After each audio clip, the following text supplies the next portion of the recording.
कहानी की शुरुआत होती है लू ब्लूम से। लू सड़क के किनारे तांबे की तार चोरी कर रहा होता है। तभी अचानक वहां पुलिस आ जाती है और उसे पूछती है, तुम क्या कर रहे हो, अपनी आईडी दिखाओ।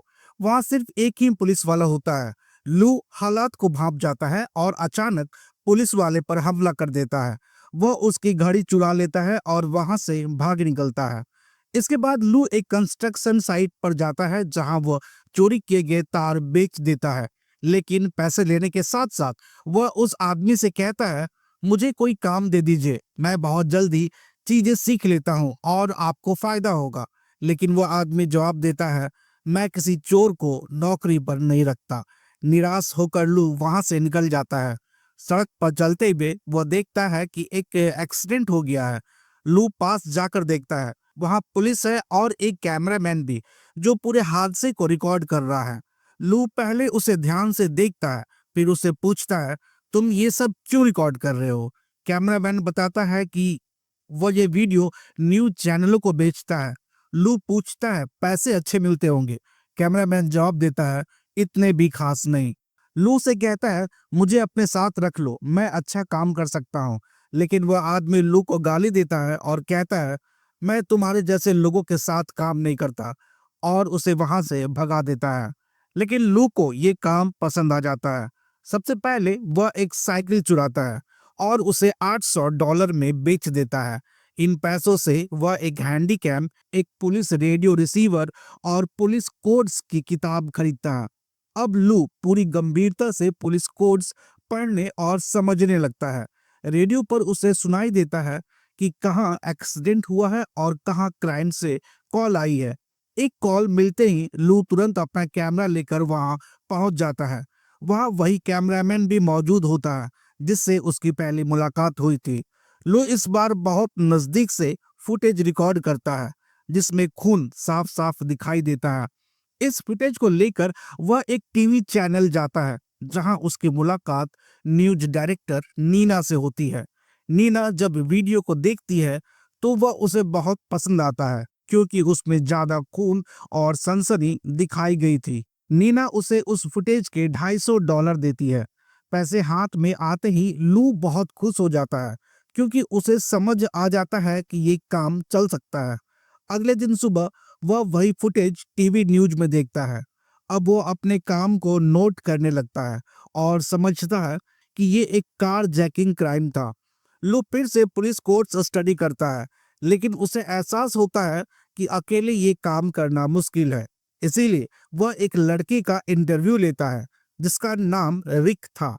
रिक बेघर होता है और उसके पास किसी काम का अनुभव भी नहीं होता। लू उसे कहता है, बस मेरी बात ध्यान से सुनना और वही करना जो मैं कहूँ।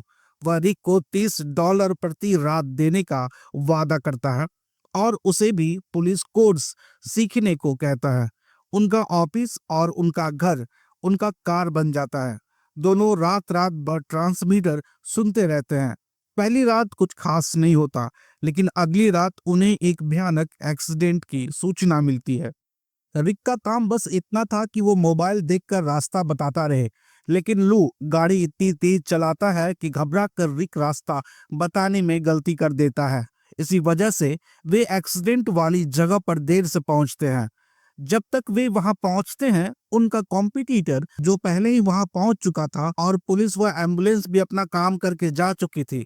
इस बात पर लू को बहुत गुस्सा आता है, लेकिन वह कुछ कहता नहीं, बस चुप रहता है। दोनों जब कार में बैठते हैं तभी रेडियो पर पता चलता है कि कहीं गोलीबारी हुई है। लू बिना एक पल गवाए कार पूरी रफ्तार से दौड़ा देता है और सीधे उस जगह पहुंच जाता है। वहां पुलिस पहले से मौजूद होती है और उस घर से पूछताछ कर रही थी जहां गोलियां चली थी। मौका देखकर लू कैमरा ऑन करता है और सबकी नजरों से बचते हुए सीधे घर के अंदर घुस जाता है। वह उन जगहों को शूट करता है जहां गोलियों के निशान होते हैं और घर के अंदर से ही पुलिस वालों की फुटेज बना लेता है। इसके बाद वह तुरंत ये फुटेज लेकर नीना के पास पहुंचता है। नीना को वीडियो पसंद आता है, लेकिन वहां मौजूद दूसरे लोग सवाल उठाते हैं, क्या तुमने घर में जाने से पहले परमिशन ली थी। लू कहता है, नहीं, लेकिन गेट खुला हुआ था। वे लोग कहते हैं इस तरह बिना इजाजत किसी के घर में घुसकर शूट करना गलत है, इससे चैनल पर सवाल उठ सकते हैं। लेकिन नीना साफ कहती है, नहीं, मुझे ये फुटेज सही लग रही है, हम इसे टीवी पर दिखाएंगे, बस उस घर का एड्रेस नहीं बताएंगे। इस बार लू इस वीडियो के ज्यादा पैसे मांगता है और कहता है मैं इससे भी बेहतर काम कर सकता हूँ। उसकी आंखों में अब आगे बढ़ने की भूख साफ दिखाई देती है। वह खुद को प्रमोट करने लगता है। टीवी एंकर की कुर्सी पर बैठकर खुद को वहां देखता है। धीरे धीरे लू का काम बहुत अच्छा चलने लगता है। पैसे अच्छे आने लगते हैं।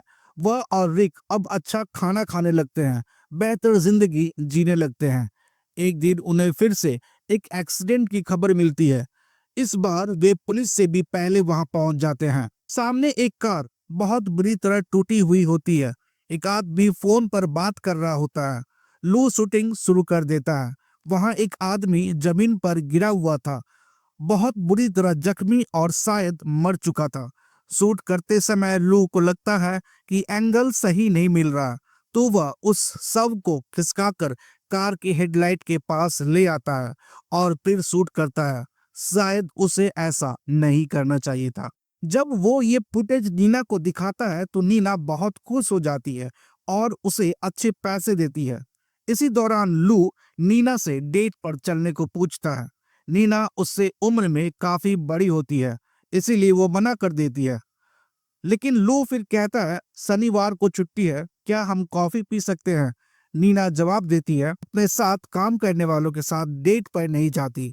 लू उसकी खूबसूरती की तारीफ करता है, लेकिन वह फिर भी मना कर देती है। इसके बावजूद शनिवार को वह लू से मिलती है। दोनों बातें करते हैं और अचानक लू कह देता है कि वह उसके साथ सोना चाहता है।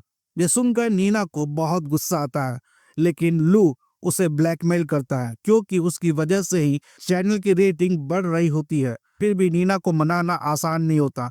वह कहती है तुम्हारे काम के लिए तुम्हें अच्छे पैसे मिल रहे हैं। वही आदमी जिसके पास कभी लू काम मांगने गया था, एक दिन लू के पास आता है। वह उसे साथ काम करने का ऑफर देता है, बदले में अच्छा कैमरा, अच्छी गाड़ी और बड़े कॉन्ट्रैक्ट्स देने की बात करता है। लेकिन लू ये ऑफर ठुकरा देता है क्योंकि अब उसे खुद के तरीके से काम करने में मजा आने लगा था। लेकिन काम हमेशा एक साथ नहीं चलता। कई बार लू के पास कोई खास वीडियो नहीं होती तो नीना उसे काफी बुरा सुनाने लगती। खास तौर पर उस दिन के बाद से उसका रवैया और सख्त हो जाता है। इधर रिक भी अब पैसे बढ़ाने की बात करने लगता है, लेकिन लू उसे समझाता है कि अभी पैसे बढ़ाना मुमकिन नहीं है। काम में जरा सी गलती होने पर लू उसे डांटता भी है। एक दिन फिर उन्हें एक एक्सीडेंट की खबर मिलती है। दोनों तेजी से वहां पहुंचते हैं, लेकिन वहां जाकर जो देखते हैं वो चौंकाने वाला होता है। वह एक्सीडेंट जोई का हुआ था, वही जो उनका कॉम्पिटिटर था। जोई बहुत तेज गाड़ी चला रहा था ताकि किसी खबर पर पहले पहुंच सके, और इसी जल्दबाजी में उसका एक्सीडेंट हो गया था। लू तुरंत उसे शूट करना शुरू कर देता है, लेकिन रिक उसे रोकता है और कहता है ये हम में से एक था। लू जवाब देता है हाँ, लेकिन हम प्रोफेशनल है और हमारा काम है रिकॉर्ड करना। इसके बाद दोनों वहां से निकल जाते हैं और दूसरी जगह पहुंचते हैं जहां एक घर में गोली चलने की खबर आई होती है। वहां पहुंचकर लू रिक से कहता है तुम गाड़ी में ही रुको। खुद वह घर के बाहर झाड़ियों के पास कैमरा ऑन करके खड़ा हो जाता है। घर के अंदर दो लोग मौजूद होते हैं जो अभी भी फायरिंग कर रहे होते हैं। कुछ देर बाद वे दोनों घर से बाहर निकलते हैं और जाने लगते हैं। लू सब कुछ शूट करता है, शूटरों के चेहरे और उनकी कार का नंबर भी। उनके जाने के बाद लू घर के अंदर जाता है। वहां वह देखता है कि एक औरत को गोली मार दी गई थी। सीढ़ियों पर खून के निशान होते हैं। ऊपर जाकर वह देखता है कि दो और लोगों की हत्या हो चुकी है। लू इन सबको अपने कैमरे में रिकॉर्ड कर लेता है। थोड़ी देर बाद वहां पुलिस पहुंच जाती है और मौका देखकर लू वहां से निकल जाता है। वह सीधे ये फुटेज लेकर नीना के पास पहुंचता है। नीना को वीडियो तो बहुत अच्छा लगता है, लेकिन उसकी टीम कहती है इतनी ज्यादा हिंसा वाली फुटेज बिना परमिशन के नहीं दिखाई जा सकती।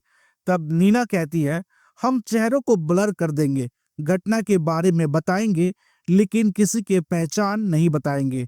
आखिरकार वह इसे टीवी पर दिखाने के लिए तैयार हो जाती है, लेकिन इस बार लू ज्यादा पैसे मांगता है। वह जानता था कि ये वीडियो हर चैनल लेना चाहेगा। लू $30,000 की मांग करता है।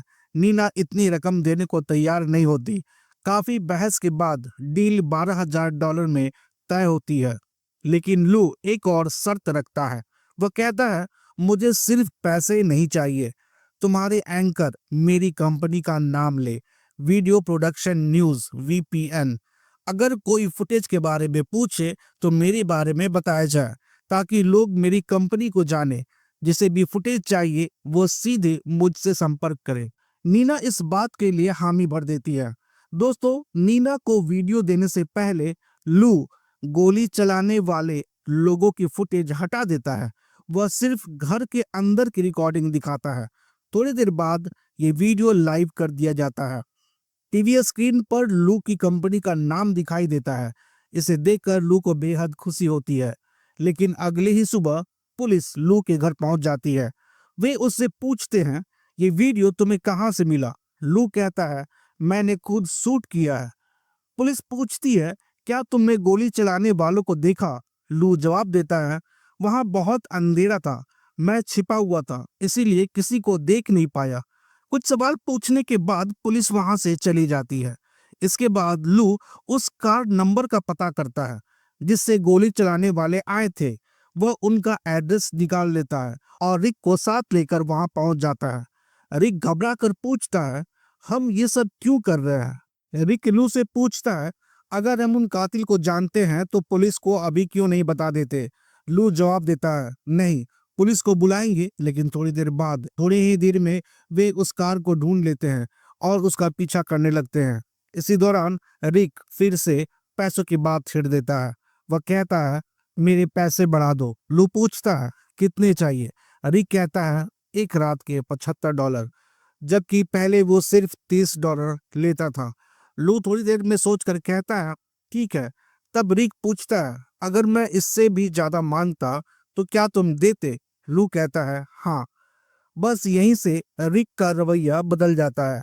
वह कहता है, मुझे और पैसे चाहिए, नहीं तो मैं काम नहीं करूंगा, और ये भी बता दूंगा कि हमारे पास फुटेज है।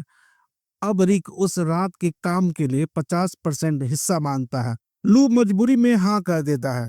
उधर वे दोनों कातिल अब एक रेस्टोरेंट के अंदर होते हैं। लू पुलिस को कॉल करता है और बताता है कि जिस गोलीबारी की खबर थी उसमें शामिल 2 लोग अभी इस रेस्टोरेंट में मौजूद हैं। पुलिस पूरी जानकारी लेती है और चुपचाप वहां पहुंच जाती है। 2 पुलिस वाले रेस्टोरेंट के अंदर जाते हैं, लेकिन वे उन दोनों को तुरंत नहीं रोकते। इधर लू और रिक कैमरा लेकर तैयार हो जाते हैं। रिक कार से बाहर निकलकर शूट करने लगता है, जबकि लू कार के अंदर से रिकॉर्ड कर रहा होता है। रिक बाहर जाने से डर रहा होता है, लेकिन फिर वो चला जाता है। तभी वहां पुलिस की एक और गाड़ी आती है और उसके पुलिस वाले भी रेस्टोरेंट के अंदर चले जाते हैं। और जैसे ही वे अंदर जाते हैं, अचानक गोलियां चलने लगती है। इस फायरिंग में कुछ पुलिस वाले मारे जाते हैं। उन 2 कातिलों में से एक वही मारा जाता है, लेकिन दूसरा भाग निकलता है। पुलिस उसका पीछा नहीं छोड़ती। आगे कातिल की गाड़ी, उसके पीछे पुलिस की गाड़ी और सबसे पीछे लू की गाड़ी। लू लगातार शूटिंग कर रहा होता है। कुछ दूर जाकर कातिल की गाड़ी पलट जाती है और पुलिस की गाड़ी भी। लू और रिक कैमरा लेकर बाहर निकलते हैं। लू रिक से कहता है, वे मर चुके हैं, जाकर शूट करो। रिक आगे बढ़ता है, लेकिन वह कातिल अभी जिंदा होता है। वह रिक को गोली मार देता है। तभी पुलिस वहां पहुंचती है और उस कातिल को गोली मार देती है। जमीन पर गिरा हुआ रिक मरते मरते लू से कहता है, तुमने जानबूझकर ऐसा किया। लू ठंडे लहजे में कहता है, तुम्हें ऐसा नहीं बोलना चाहिए था।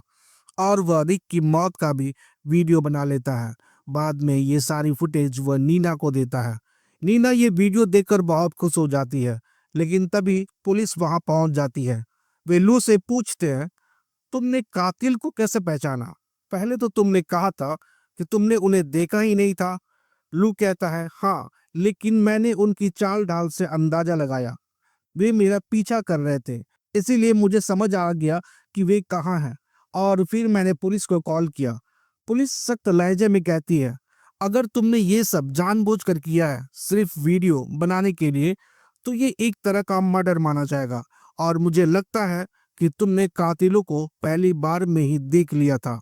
लू जवाब देता है, नहीं, मैं ऐसा काम कभी नहीं कर सकता। लेकिन दोस्तों, सच ये था कि लू ने एक बहुत बड़ा गलत काम किया था। इसके बाद लू अपनी कंपनी को और आगे बढ़ाने लग जाता है। वह कुछ नए लोगों को अपने साथ जोड़ लेता है और अपना नेटवर्क फैलाता है। और दोस्तों, इसी के साथ ये कहानी यहीं पे खत्म हो जाती है। कहानी आपको कैसी लगी मुझे कमेंट करके जरूर बताइएगा। मिलता हूँ फिर एक नई कहानी के साथ। इस कहानी को पूरा सुनने के लिए आप सभी का बहुत बहुत धन्यवाद।